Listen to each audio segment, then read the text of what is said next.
Du PDG, comme je vous ai dit, cette émission sera là pour vous donner à la fois des informations et nous allons faire passer sur ces plateaux les différents cadres de cette formation politique qui est importante.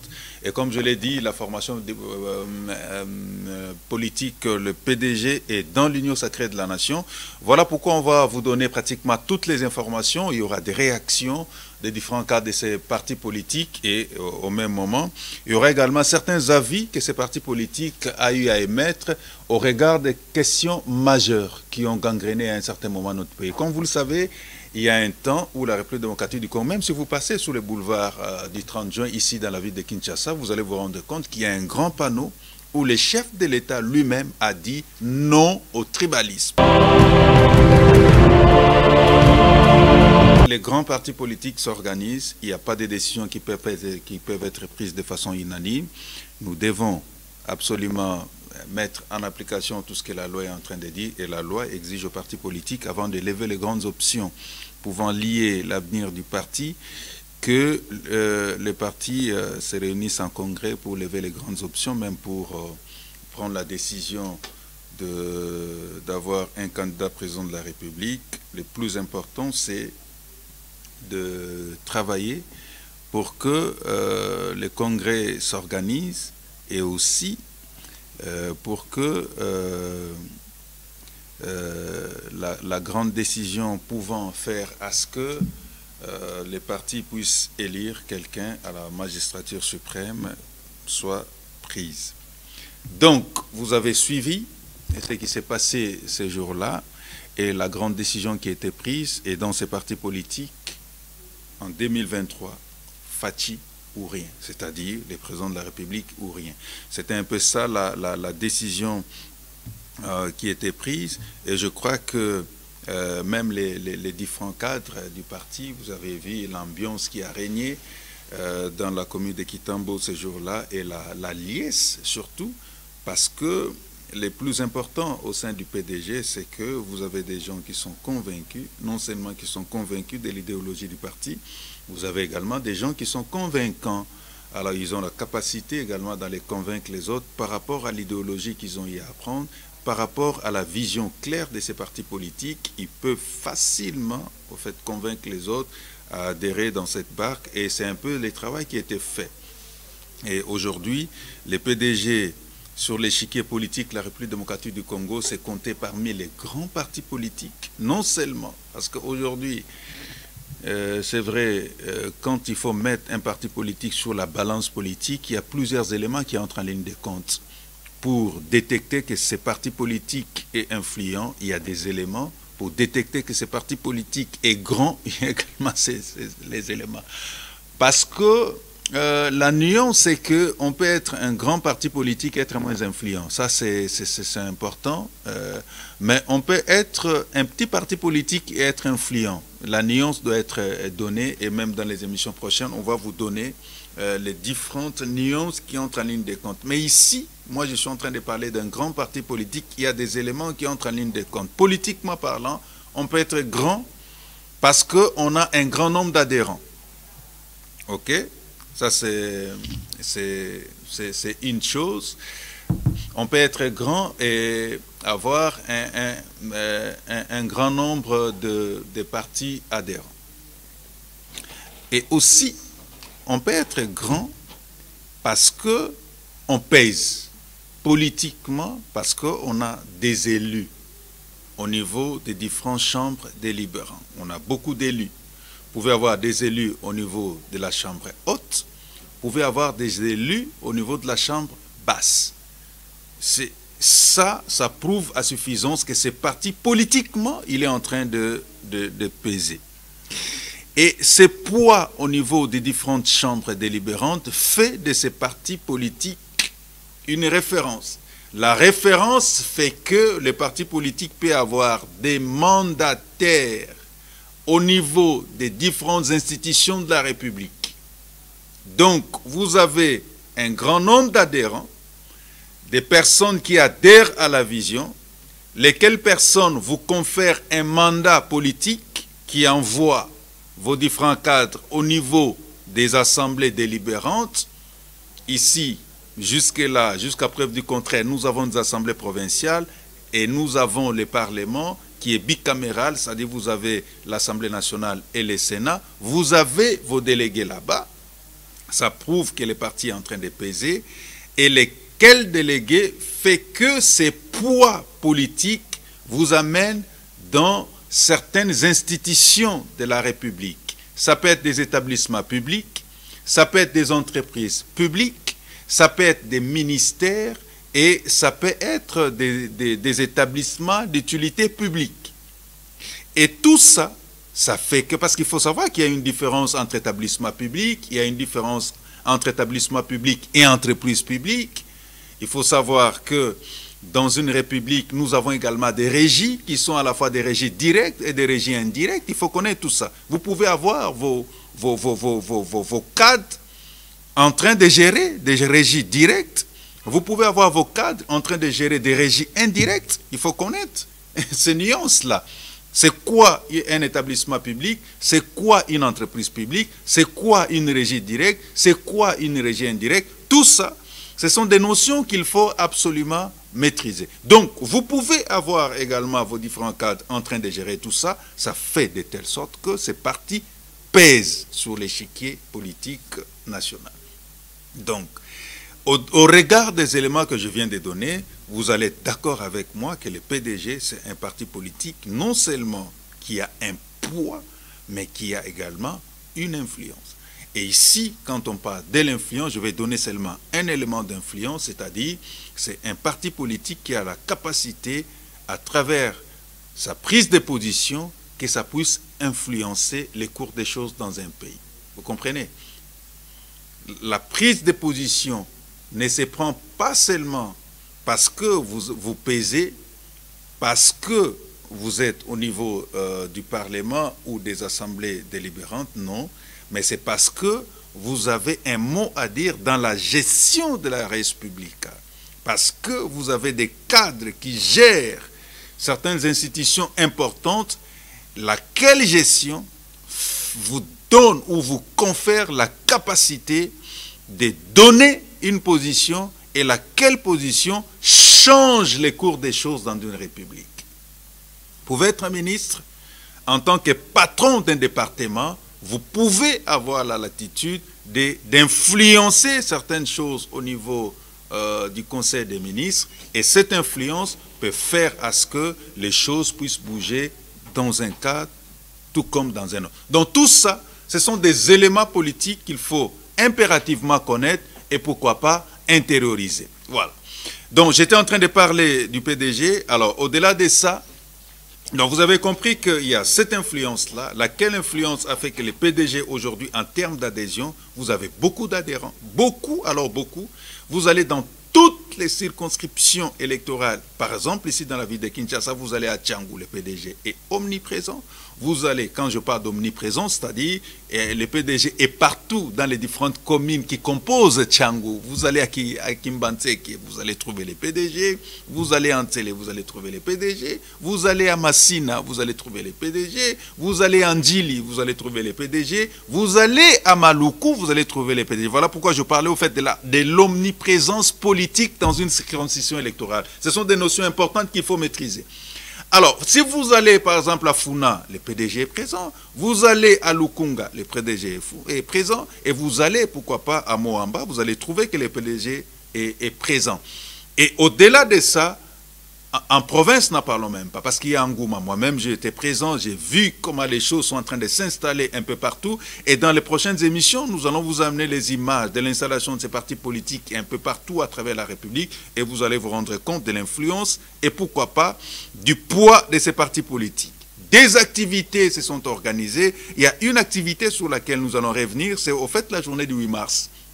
Il y avait du poum, il y avait une mobilisation terrible. Et ici, nous saluons pratiquement toutes les femmes du PDG qui se battent bête et ongle pour l'implantation et pourquoi pas le rayonnement de leur parti politique. Alors, je voulais suivre en image quelques réactions des mamans du PDG et nous allons nous retrouver juste après.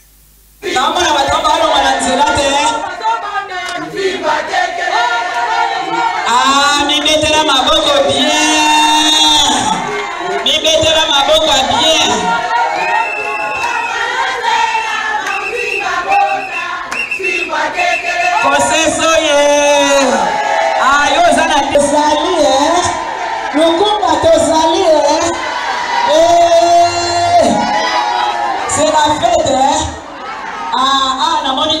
9,8.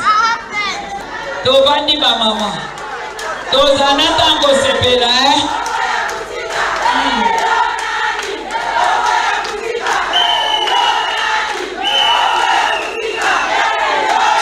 Ok les mamas. Tozokoba. Dozi kingabwa ti ngama salongo. Alors ngala zo senga bino bo bangate nazomona basi epele ya dynamique awa bo bangate oya moni pena ke non place afandaka akotia libaya nde baloba na lingala atia libaya boyete atia libaya biso toko appuyer bamata bakita po biso tolakisake toza parti excellence boyete hein? Voilà donc naza kosenga bino tozokota période moko ya trouble na ndenge ya bitumba élection, c'est-à-dire bino moko boyebi campagne ndenge ezalaka oyo bakoko participer participer. Problème na nga na ko exhorter bino bo banga te doute eza te parce que puis eloko mosusu mpe ezalaka il faut toloba vérité. Nombre ya baélectrice elekaka nombre ya baélecteurs so totali bien mais basi balingaka kovote baninga basi te botalaka mpe eloko wana tomonaka yango mingi yango wana basi mosusu bakomana bango kobanga place akotia mutu abangi na ye yango naza kosenga bino bobanga te po biso tongi tolakisa exemple tongi tolakisake non biso na PDG basi botalaka mpe eloko wana tomonaka yango mingi yango wana basi mosusu bakomana bango kobanga place akotia mutu abangi na ye yango naza kosenga bino boye te hein?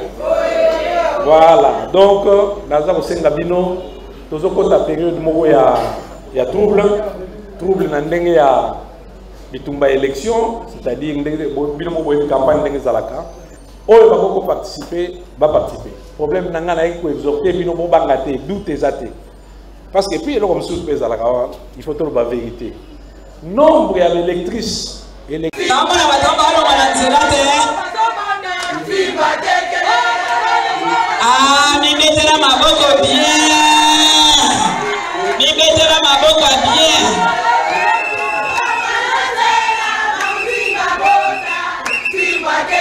koseso ye yo oza na tozali lukumba tozali c'est la fête namoni 9,8 tovandi ba mama tozana tango sepela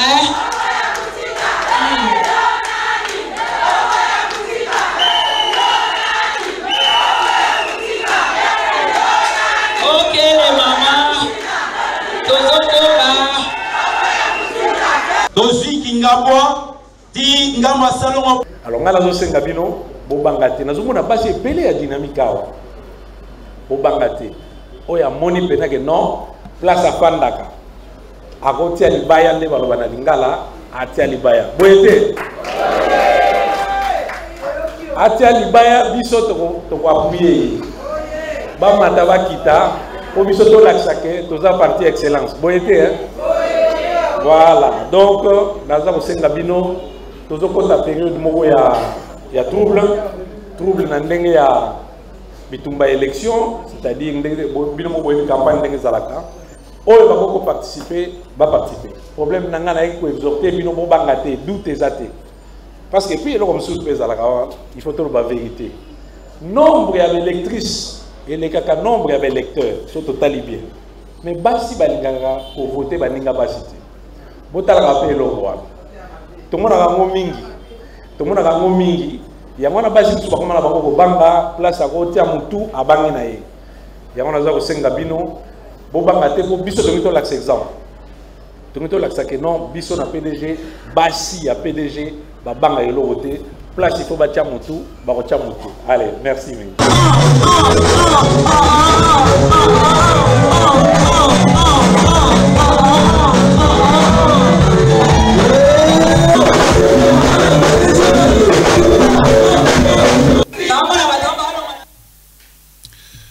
Voilà, donc vous avez compris l'ambiance qui a régné. Donc c'est pour dire qu'il y a de la vie, il y a non seulement de la vie, il y a également de l'ambiance. Alors au-delà de tout, comme on était en train de le dire, aujourd'hui, la loi électorale donne également la possibilité à tous les partis politiques d'avoir une liste mixte. Et dans cette liste mixte, vous avez à la fois les candidatures masculines et vous avez des candidatures féminines. Mais l'avantage, et même dans nos émissions ici à Télé 7, on ne cesse d'en parler, il y a un avantage certain à toutes les listes électorales qui seront mixtes, 50-50. Vous avez 50 hommes, 50 femmes. Ça veut dire que cette liste-là ne va pas payer les cautionnements. Et les grands partis politiques qui ont compris que pour contourner la difficulté de payer ces cautionnements, c'est depuis 2020-2022 que les partis politiques ont commencé à s'organiser après la publication de la loi électorale. Les partis politiques ont commencé à travailler pour que l'on puisse non pas seulement avoir une adhésion fantaisiste des femmes, mais avoir une adhésion convaincante des femmes. C'est-à-dire des femmes qui viennent, non pas seulement parce qu'on va les offrir les opportunités, non, mais les femmes qui viennent avec la ferme conviction de s'impliquer et de travailler avec détermination pour une conquête certaine du pouvoir. Et c'est un peu l'exemple que nous venons de vous démontrer. C'est-à-dire ici, dans cette émission, nous allons de temps en temps lier l'utile à l'agréable pour vous dire qu'il y a des formations politiques qui travaillent, non pas à la va-vite, mais qui travaillent de façon méticuleuse pour convaincre et arracher les candidatures féminines. Et dans cette salle, il y avait plusieurs femmes candidates, disposées et déterminées à entrer dans l'arène politique, dans cette bataille qui est âpre, on doit se le dire, parce qu'en politique, tout n'est pas facile.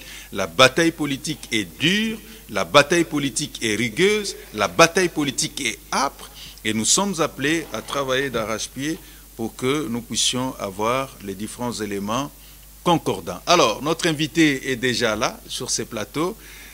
C'est vrai, il faut comprendre que dans la ville de Kinshasa, avec tout ce qu'on a comme embouteillage, ce n'est pas facile. Alors nous allons les recevoir et avec lui, nous allons décortiquer pratiquement les différentes matières que nous allons aborder sur ces plateaux. Il est également cadre du PDG. Et il va se battre également dans l'arène politique. Vous pouvez prendre le micro.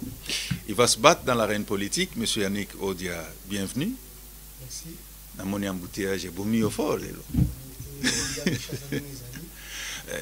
Baissez dans le micro, to aider, to fungola, parce que bon, voilà.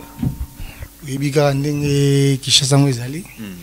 Piso bateau de route à côté à périphérique. Uta Sangamamba kuna, donc c'est pas compliqué. Très bien. Alors Sangamamba et aux alapés parmi matières où tu peux aborder les lots parce que Sangamamba est une zone compliquée. Non seulement compliqué, mais bateau belé, bayaka kuna, bazui o ba ogozo ba ke, mais bino mo bana Sangamamba par ici bazo ya monde la bino, qu'est-ce qui ne va pas Yannick? Bon, to le bateau que baza ko mona la biso parce que yo aux influents na Sangamamba. Mais net bateau musus ba otili banda ba e bazui ba ke, mais ba abandonner Sangamamba na yo, on ne comprend plus rien. Bon, au moni même Bible lobby, il y a un temps pour tout. Il y a un temps pour pleurer. Il y a un temps pour se réjouir. Au moni, l'élection est bannie en 2006. Oyo est bien. Ils ont dit que les gens comprennent qu'il y a une élection. Donc une élection en 2006. Où est le cas qui est l'équipe. Donc une élection en 2011. Ils comprendre, mais ils doivent comprendre un peu raté. Je pense que vous avez même David Nangaï, il Congo Zaki Bongo. Bisopé, politique, tu vas dire les lotés. En 2007 déjà, tu as qui quelque part. Tu banda yango na bande wa Sangamamba. Ninge biso moto basi lokana biso to yebani. Biso na bango to yebani, to yebinde ni histoire yango masolongo zo. Yebani me bazo ya monde la bino na kwena bino. Non, yango nazo koma. Élection 2006, c'est qui 0 député national, 0 député provincial. Tu es en 2011, score s'est répété.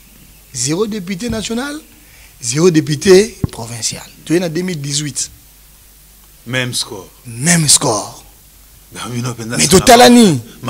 Yango moni slogan mo tozana ngo lelo ezana bana mai msu ebele basanganaki ba créer asbel mo bi sangama de la famille.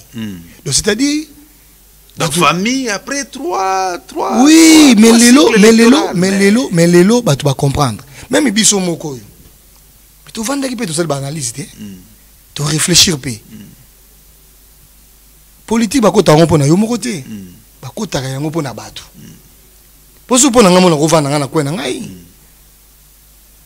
Ozomona. Mais ebele pe ba yebisa bana sangamamba ke to koti politique pona batu mais bazui bakei. Basundoli sangamamba. Mais yango eloko tozolo ba lelo.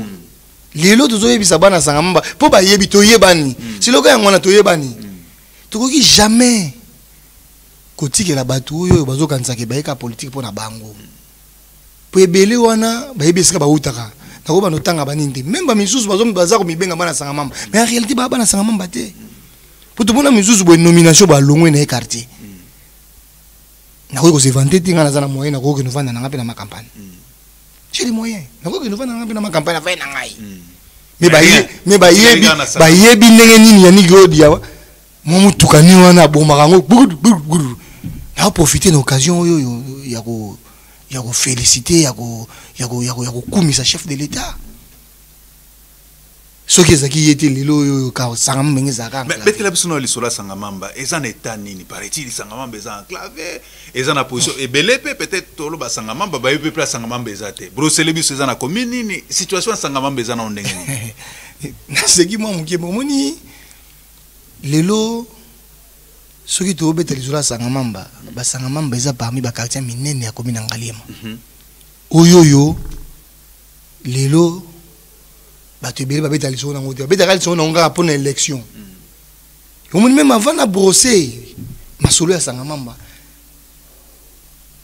il faut nano n'expliquer ou ningi na auto lubawa to utaki na élection 2006 2018 tu as rien bon risquer pe 2023 pe obima na rien to risquer te on est sûr que sangamamba to a famille botami Yaniko dia leader na bango akwa azali poto to komi kuna ba leader bazebele to komi to te yango no bi to kende muke fona ko mati c'est quand même ma question na yo comme sous kutu baba ministre non ba tu faut pas comment non yango na lobi ba tu faut pas comprendre que leader ba ko mangote pour so ministre leader ba ko mangote ke pour comme na mbongo ebele Yaniko dia banda politique na sangama baza pe na mbongo te arrête étudiant mais maman sangamamba ba yebi ni na zolo bawa mundi na lo bawa tozo ndi mangote Yannick mais ba mususu ba bimba ministre na sangamamba ti oui ba mususu ba élu na sangamamba bakenda na ba mais Yannick odia zaki wana osala peri na ko même ko citer ba kombo te to wana bozo tanga na lobi na ko citer vient na Jacques Oné Musonda azalaka yebi sangamamba parameza na chance ozoka vice ministère ya justice apparemment mais na otika batu bango ba deviner batu bango mo ba sala ba analyse batu bango mo ba juger vient na Jacques Oné Musonda zala vice ministre de la justice na sangamamba na pesi mbo de skazali ndeko pe akomi sous vice ministre sikoyo na gouvernement omoni oyo ngane kutondola sa mutu kesika moto na marque ba mitu kokana vice ministre ka nini ya justice on a évité so azaka na sangamamba longwa bana sangamamba nde ba yebi ngana kota makambo wana te pona éviter mais ndako ne na yebi peut-être yanga pe ya yebi et puis ne na yebi so ka ke to yebani to yebani Yannick aza mutu moko ba représenter na sangamamba te né grandi à sangamamba mais Yannick na bitumba politique c'est comme si Yannick bazo tia mupanzi qu'est-ce qui ne va pas Yannick ba ko tia mupanzi te Yannick na sangamamba c'est incontournable wana pena fona ibisao bah aux incontournables réalisation bola que ça bisona nous moi extrait à ba image ya moi ba action aux mené na sangamamba en tout cas to beteli o maboko. Merci monsieur Raymond. Parce que ce qui est vrai, avoir un jeune leader dans ces coins difficiles oyo azo ko sala ke batu ba adhérer facilement et la facilité. Na comprendre que slogan na bando Simba, mais au Simba bien après l'élection. On suit ces images et on se retrouve juste après. Merci. Hubert Tetika Inkalaba, actuellement directeur de cabinet de Modeste Mutinga Mutushai, ministre des Affaires sociales, l'a si bien compris. Il débarque au camp Luka avec tout son staff dans la commune d'Engaliema, où une foule nombreuse de sympathisants l'attendait depuis des heures, poussant des cris de joie, chantant à l'honneur de ce digne fils du terroir. Yewana Tetika Toko Voteye hurlait la foule qui l'accompagnait.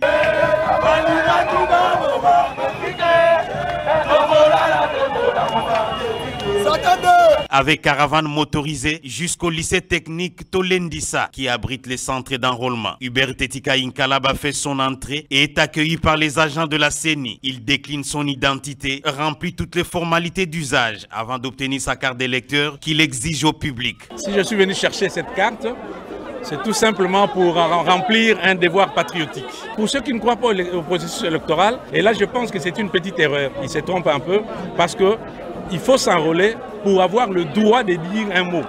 Donc si vous ne vous enrôlez pas, demain vous n'allez pas vous plaindre. Et j'invite la population à comprendre l'importance de l'enrôlement. Le Congo est en marche grâce au président Félix Antoine Tshisekedi Tshilombo que nous allons forcément soutenir à l'élection présidentielle. Avec l'obtention de cette carte d'électeur, Hubert Tetika Inkalaba est désormais éligible.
Voilà, donc Yannick, homme de terrain. Est-ce que c'est un slogan ou bien c'est une réalité? C'est un slogan. Au moni, mais c'est vraiment na uto ebisayo ke biso to bandi politique te poto na mbongo. Politique to biso to sala yango par conviction. Et puis politique ba sala yango pona batu. Ba sala politique pona yo moko te. Yannick ko da sala politique pona batu. Sanga mamba ndi nazo lubawa to yebani. Boadi to yebani. Lubudi to yebani. Minzoto to yebani. Ça je vous dis. Yannick ko da sala politique pona batu te. Po Yannick ko da banda ko zana bango. Na ba passe na bango. Na bisengo na bango. Na ba moment nyonso ya bango Yannick ko da zala wana. Ezate pas zaki na mbongo ebele. Bazala wana po Yannick ko da misala déjà moi na mosala na bango. Parce que la politique te pose à chef. Vous êtes le grand patron. Est-ce que Yannick a pété na boule quoi vient na yakala? Ba pesi elo ko zoluka pa Yannick pa tu almuki. Te moni bana sanga. Te tolo bana vérité. Te bana sanga mamba baebi. Les loyo en tout cas soto koti na sanga mamba kwenti coin c'est Yannick. Na éviter est-ce que simbi ou simbité to yebité. Te na lobby. Mais kwenti coin c'est Yannick parce que nous-mêmes on est descendu sur terrain et au monian. Là on les confirme là de ce côté il y a pas de souci Yannick très star na sangamamba. Mais crainte est que bana sangamamba lobby Raymond yebisa biso Yannick. Est-ce que confiance au tozope ça est à décevoir te le quoi ba mususu. Omoni monsieur Raymond. Yannick odia atanga na EP sangamamba. Babenga ngo basondi. Bato baba na samba solo. Mo bamuso bakoza kana. Ayaka na yeka na kimukolo asombi mo eloko ne mo bakoza bana sangamamba ke ina ye. Baye babilo mususu wana te. Mama ya ba Yannick odia baebie. Papa ba Yannick odia baebie. Ba yaya ba Yannick odia bayebani Yannick Odia yemoko aza notable ya mabele yomoni na babandero na biso to bezali kama mabele eza ba débat ya Yannick Odia okima ou pas bayebi ke Yannick Odia omoni il faut omoni politique hein basala rango kaka bisalela te. Il faut ce qu'on appelle réel politique. Il faut politique oyo bozo combiner yango na réalité. Moni lelo hein nako saluer venanga Jekoko Mulumba. Azaka eli ya limité. Mais fief na eza Kingabwa. Hein? Donc lelo yo Kingabwa eza Jekoko, Jekoko aza Kingabwa. Voilà pas modèle oyo ba Yannick Odia mo bavandaka et puis na ebisaka bana sangamamba. Biso yo toza ba perdant na ndinga osakana te na ndinga bangali sangamamba c'est qui est vrai boza ba perdant na makambo ebele parce que sangamamba ye moko aza même na capacité ko imsata des députés nationaux mais boza incapable et c'est compliqué ba tu moi c'est dû à quoi mais c'est Raymond na clôture à journée de la femme na mon image boto chawana na obina na ba maman ba to balingo sana sangamba trop mais tu sais bon ça suffit trop continuer ma blague de so bato ba okanza ke sama mais andeke ba repli na bango ayika récupérer ba vo ba ye belé te mais c'est vraiment tout ba lotanga ba kuma ba député nyoso zo monoyo nationaux comme provinciaux o ba bima oyo ba récupérer ba vo belé na sama mamba mais bilan na bango zanine zéro mais ba récupérer ba vo belé bino mo ba na sanga mamba bozo parvenir te ya ko tia stratégie depuis kala ne bozo ba likamba mabele. Les lots sont à perdant. Monsieur Raymond, Nagoye Bissayo, lelo depuis na botama. Tu peux imaginer Mayo babenga rivière babenga Maïselo. J'ai dit que depuis na botama, to komiti lelo na ajonga naza. So mbuli zo bete ba mamba katisa makolo. Ba bi otela ba moi libaya moko boye bazo katisa. Mais c'est Raymond. Alors que tu es conscient. Mais c'est Raymond, tu es conscient. Il y a des défis aux la biso. Au moment où on a vendu dans les hôtels, on a dit bon, on a voté dans Yannick Odia comme député dans le provincial. On a voté. Après l'élection, après décembre au monde. Au monde a démonstration tout ça. Yannick Odia au bima. Mais n'est pas qui fait bango. Yannick Odia soit ça est mort au Kourati. Beau pèse chance. Vous pouvez liberté tika pi bavoir. Le roi Yannick Odia na provincial. Liberté tika za na national. Vous pouvez liberté tika pi bavoir. Et puis Yannick Odia ozo pa voir ne so sangamamba te. Po sangamamba wana yemoko ninge uto lo bayo. Trop bimsa 2 ou 3 ou 4. Bandeko mususu pe. Ou peut-être bozo mona ke ba ko apporter quelque chose. Vous pouvez sapi bango. Ata bolinga Yannick Odia ngo mingi. Mais bo talipete songolo pakala trop pesa e. To pesi Yannick Odia tu peux si bien que national, tu peux si songolo, mais tu peux ça bi pèse la télé. Oh, c'est ça maman moi ebisi papa Yannick. Mon biso tu zo voter bi voter. C'est kanonga moko. Mais c'est ça la réalité. Oui, c'est ça la réalité. Voter. C'est ça aussi. Par sentiment, bi voter. Na lobby baza ebele. Tant na loba wa boye. Je vous dis, monsieur Raymond, tu peux comprendre que ça en 2018 et ça en 2023. Qu'est-ce qui va changer? Bois d'il y a 2018 et ça bois d'il y a 2023. Le bout d'il y a 2028 et 2018 et ça il y a 2023. Et logo au biso to lingo changer les ali changer au ba voter votilité. Crête paye makasi ya mwana yani. Omoni parce que ceux qui va voter voter c'est compliqué. Omoni mais c'est vraiment message za moko. Bana sanga mamba ba yebike. Batu ba yela ba onka ba sakomba loso. Et puis mbongo ba pesa bango ba yebian. Mot d'ordre de Jésus qui lancé. Bozwa yango. Bo récupérer pour attendre vacances parlementaires ba yakati. Logo la ba yeka kana ba linga yana câble na ya courant. Pour nyonso ba sala kana sanga mamba. Na poko ba kopesa rapport pas notable. Pas notable na bango. Ba yebise que songolo ayaki awa, songolo député songolo ayaki. Albia ya na câble. Ni bon aya nango et profiter de la communauté. Mais tout royo boyebi déjà mot d'ordre. oyebi mboka mboko ezangi bakonzi be mboko ezangi bato yo bakopesaka balobeli na bango oyo bakopesa nzela ligne de conduite eza mboka kufa mboka nyonso feza na ba leader na yango oso alobi mutu nyonso amitie na nzela leader abana sama mbiza ndikodia ayebisa bango bazwa mais tout oyo mabele mame les Vietnamiens toza ebele ça je l'ai dit au mona yango na ozana délivre dimanche zoya au mona démonstration de force au mona mikolo nyonso samedi dimanche na terrain pour nazalaka déjà wana et puis ça bisika msubi biso to komaka ba député wana ba koma ngote mais mutu nyonso na kuto pesa exemple ya kulutu nanga jekoko mutu nyonso vaza na base naturelle comment yo ozali chauve-souris siko ozalaka ebanité mais yo lingo ya ozo ba voir ya bana sa mama ti bana sa mba pesi trop bana boadi ba pesi trop bana lubudi ba pesi trop bana lalu ba pesi trop bana maluka ba pesi trop bana kamunga ngape ba pesi trop ba comprendre que na ndenge ka ki kamunga ngana ba pesi wana mais iloko pesate pour lelo bitoko lobela bilan pour battu lelo ba ko terebi o gouverneur a sali rien oui gouverneur ba ko sa rien mais est-ce que banani oyoyo ba koki ko sanctionner gouverneur soit sali bien. Ce sont des députés provinciaux. Donc, les députés provinciaux, nous avons une majorité. Pas failli na mission. Pas la photo, le bayango, clairement. Baza sous na offre, bah, on sa bisoté.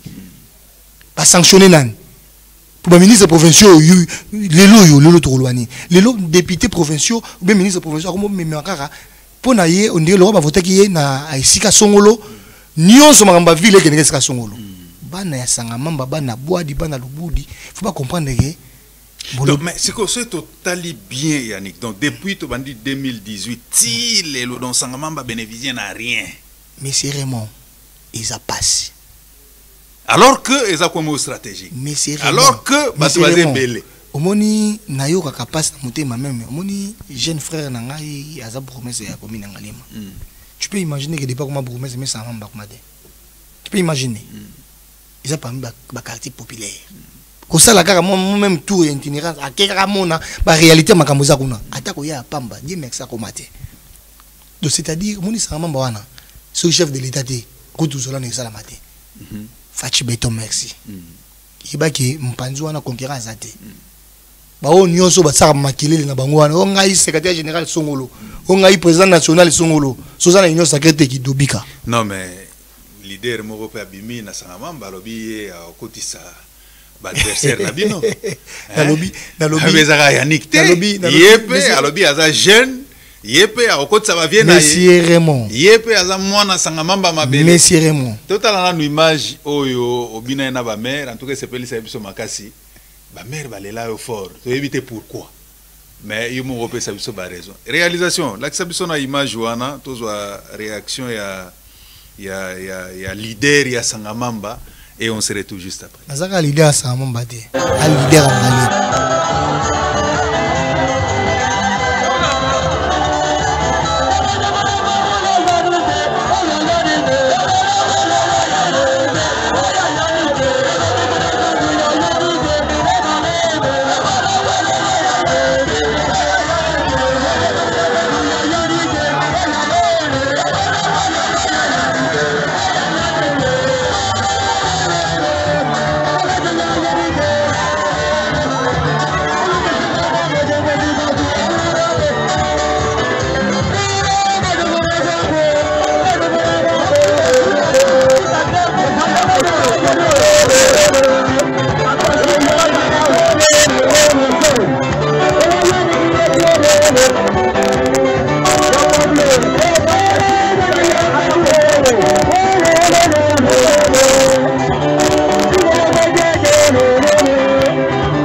Yannick Odia.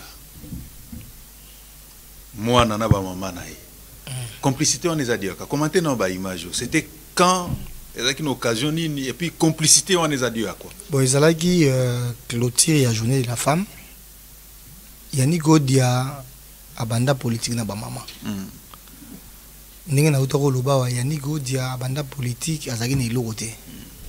Je me souviens na parti au Nazalaka. Na parti au Nazalaka. Ils avaient une activité mo ya monene. Bandaka ko se réaliser na parti wana. Yannick Odia azaka accompagné na 70% ya bato ya mimaka ezaka ba maman. Mais monsieur Raymond na sala na ba makolo de Sangamamba à Panté. Panté eza na ozone na Kamunganga. Jour wana vedette ezalaka Yannick Odia. Yannick Odia sambongo. C'est ça comprendre que politique basala onka na mbongo te. Exactement. Même c'est Raymond politique basala onka na mbongo te. J'étais accompagné na ba maman. Ti lelo nazala nyongo na bango. Nebi saka bango ngona ba discours nyoso ba manifestation nyoso na salaka. Ngai Yannick Odia na nyongo na bino fona honorer bino. Na ko jamais ko permettre mutu moko boye ayena benzulu câble na ye. Et puis il puta nzulu câble, il puta mobo sur ba ça truc choix. Le pona ye na sangamamba nde ba vulnérable bazaka kuna. Pona ye na sangamamba nde ba tu ya pasi. Puis ba maman na ba mériter mieux. Et puis bon bozo mériter mieux. Soki na sala discours wana soki na yoki ba ye nango 10 na ko pesa 20 na ko pesa 20 te po na za nango ebele na ko pesa 20 po olingo nga nazalaka nango na ba mama na nga wana na ko linga te mutu moko aya ko minimiser bango kansaki bango baza batu po na sako mbaloso po na 5000 francs po na polo na ni nemo nzulu câble po na polo na ye po na escroquerie na ye ti na pesa mbonga koteka ya lokuta. Ça bateau ya lokuta parce que ça la politique à démagogie. Mais Yannick, entre nous, ça n'a pas défier Zebele. Mais bien sûr, aux sollicité suffrage na bango, ba élire comme député provincial na bango, mais vous avez facilité. Na yebi yango. Et vous avez facilité. Yomokopé, vous avez facilité. Monsieur donc Raymond, soki OK na bateau belé te za compliqué. Monsieur Raymond, ndakwa monsieur Yannick non ezana na na clôture de. Yannick Odia la muka déjà kutaka déjà plein liboso à l'opang. Yannick Odia mesana nango. Et puis ba yebi que Yannick Odia na bango égal 1. Yannick Odia kabulaka na bango ya zwaka. Oya kosombela ba na ye miliki akufutela ba na Minerval akosa makamzuzu mais Yannick Odia azaka toujours près na bango. To partage amuki to za nango. Et puis défi to za nango na yebi yango. Yannick Odia yemoko député provincial kana Sangamamba. Yebi Yannick Odia ko pemate. Mais nous sommes dans un. Il faut sikoyo tozwanan. Siko priorité. Yannick Odia député national, député provincial, Hubert Tetika député national d'abord. Ce qui bazata na mi balewana. Yannick Odia na provincial Hubert Tetika na national. Début ya commencement yangwana. Priorité aux alanini. Priorité pour na biso na Sangamamba. Est-ce que yebi na kwa mso na Sangamamba même moto apa mbekota ate? Omoni route zola no mona. Alors biso télé 7 to retient à disposition na yo caméra na biso. Voilà. Comme ça télévision eza radio télé.